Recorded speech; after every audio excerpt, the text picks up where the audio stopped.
भारताची लोकसंख्या गणना 2027 मध्ये घेण्याचा निर्णय जाहीर झाला असून यावेळीची जनगणना ही स्वतंत्र भारताची 8वी आणि 21व्या शतकातील तिसरी जनगणना असणार आहे। विशेष म्हणजे ही भारताची पहिली डिजिटल जनगणना असेल। या ऐतिहासिक प्रक्रियेत नागरिकांना प्रत्यक्ष सहभाग नोंदवता यावा यासाठी स्वगणना ही सुविधा पहिल्यांदाच उपलब्ध करून देण्यात आली असून अमरावती जिल्ह्यातील जास्तीत जास्त नागरिकांनी याचा लाभ घ्यावा असे आवाहन जिल्हाधिकारी आशिष एरेकर यांनी पत्रकार परिषदेत केले। ही जनगणना 2 स्वतंत्र टप्प्यात पार पडणार असून पहिल्या टप्प्यात घरयादी व घरगणना तर दुसऱ्या टप्प्यात प्रत्यक्ष लोकसंख्या गणना केली जाईल। स्वगणनेसाठी 1 मे 2026 ते 15 मे 2026 हा कालावधी निश्चित करण्यात आला आहे।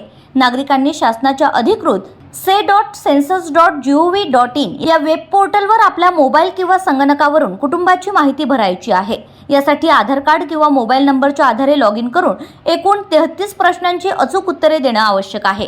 ही प्रक्रिया पूर्णपणे सुरक्षित आणि गोपनीय असून नागरिकांनी कोणत्याही QR कोड स्कॅन करू नये किंवा बँक खाते पॅन कार्डचा तपशील कोणालाही देऊ नये असे स्पष्ट करण्यात आले।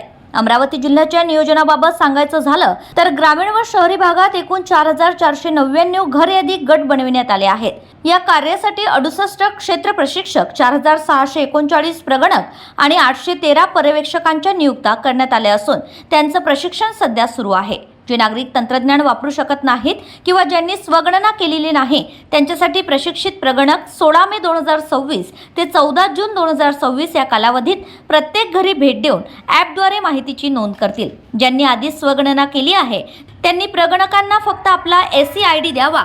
ज्यांनी आधी स्वगणना केली आहे त्यांनी प्रगणकांना फक्त आपला SCID द्यावा।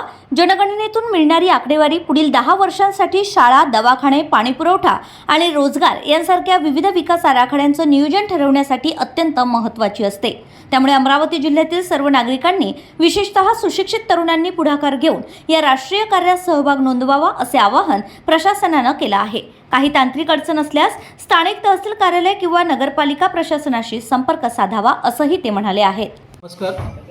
आज अमरावती जिल्ह्याची आपण इथे सर्व पत्रकार बांधवांची एक प्रेस कॉन्फरन्स इथे आपण आयोजित केली होती आणि या प्रेस कॉन्फरन्सद्वारे आपण सर्व अमरावती जिल्ह्यातील नागरिकांना हे जी जनगणना आता जी होणार आहे आपली त्याच्याबद्दल आपल्या सर्वांना अवगत करवण्यासाठी ही प्रेस कॉन्फरन्स आपण घेण्यात आलेली आहे। आज आपल्या सर्वांना माहिती आहे की आता एक भारत शासनाचे जे शासन राजपत्र दिनांक 30/6/2025 अन्वये भारताची जी जनसंख्या आहे त्याची जनगणना वर्ष 2027 मध्ये करण्याचा निर्णय हा जाहीर झालेला आहे। भारताची जनगणना ही एक व्यापक प्रशासकीय प्रक्रिया आहे आणि ज्याला अतिशय मोठा एक परंपरा या प्रक्रियेला लाभलेली आहे आणि या जनगणनेच्या आधारे जे काही आपल्याला माहिती आपल्या समोर येत असते त्या माहितीचा वापर हा अनेक योजनांच्या त्या ठिकाणी योजना बनवण्यासाठी किंवा योजनांच्या इम्प्लिमेंटेशनसाठी हा होत असतो।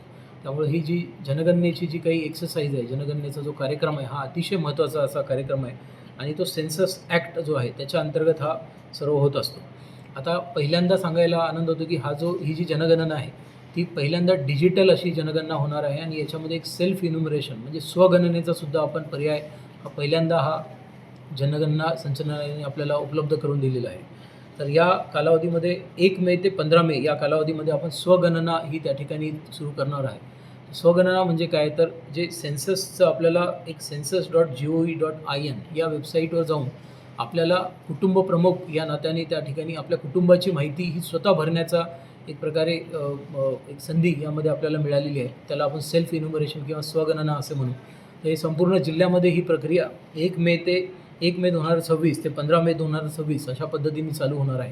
तर यामध्ये मी सर्व नागरिकांना आवाहन करतो की आपण आपला जो मोबाईल नंबर आहे त्याच्यानी लॉग इन करावं व एका कुटुंबासाठी एकच मोबाईल नंबर वापरून आपली सर्व माहिती ही त्या स्वगणनेमध्ये आपण सेल्फ इन्युमरेशनमध्ये 1 मे ते 15 मेच्या दरम्यान द्यावी।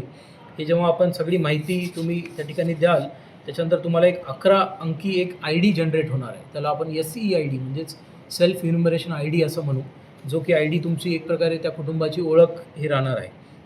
याबरोबरच एक नंतरचा जो टप्पा आहे त्यामध्ये आमचे जे प्रगणक आहेत जे आम्ही एक जवळपास 600 लोकसंख्येच्या मागे एक प्रगणक आम्ही नेमलेला आहे ते 16 मे ते 14 जून या कालावधीमध्ये घरोघरी आपल्या भेट देतील। जेव्हा प्रगणक आपल्याला घरोघरी भेट देतील तेव्हा तुम्हाला जो SCID तुमचा जनरेट झाला आहे तो त्या प्रगणकांना द्यायचा आहे। त्याच्या आधारे ते माहिती पुन्हा व्हेरीफाय करणार आहेत आणि अशा पद्धतीने हे सेन्ससमध्ये तुमचं जो माहिती आहे ती येणार आहे। तर माझं या आपल्या सर्व मीडियाच्या माध्यमातून, सर्व आपल्या पत्रकार बांधवांच्या माध्यमातून मला सर्व नागरिकांना आवाहन करायचं आहे की या सेन्ससमध्ये पहिल्यांदा या डिजिटल सेन्ससमध्ये जे आपलं सेल्फ इन्युमरेशनचा स्वगणनेचा आपल्याला जी संधी उपलब्ध झालेली आहे त्याचा सर्वांनी लाभ घ्यावा व 1 मे ते 15 मे या दरम्यान अतिशय व्यापक स्वरूपात आम्हीसुद्धा आपल्यापर्यंत पोहोचणार आहेत. पण आपण सुद्धा जागरूकतेने आपली सर्वांची माहिती, कुटुंबाची माहिती याच्यामध्ये टाकावी, जेणेकरून जनगणनेचं हे जे राष्ट्रीय कर्तव्य आहे याच्यामध्ये सर्वांचा आपला हातभार लागणार.